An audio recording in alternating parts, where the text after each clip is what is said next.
Assalamu alaikum. YouTube көрөрмандары. Адлер тоокторунун жумурткалары жана ошондой эле жөжөлөр инкубатордон чыгарылып сатылат.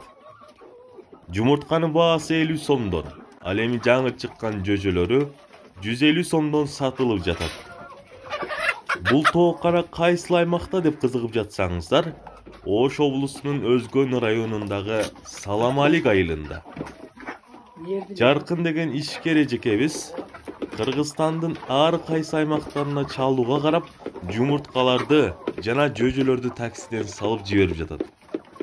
Эгер тоок багууга кызыккандар болсо, ушул Адлер тоокторунан алыңыздар. Анткени бул тооктор суукка чыдамдуу, ооруга туруштук бере ала турган мыкты тооктор деп айтууда чарбакерлер. Ал эми Жаркын эжебиздин телефон номерлери экранда жана описанияда жазылып турат. Çalıp сүйлөшүп, жумуртка жөжөлөрдү алдырсаңыздар болот.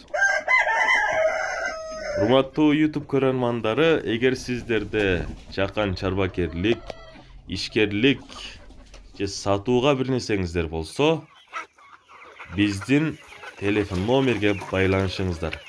Биз албетте өзүбүздүн каналыбыздан чыгарып жарыялап бере алабыз.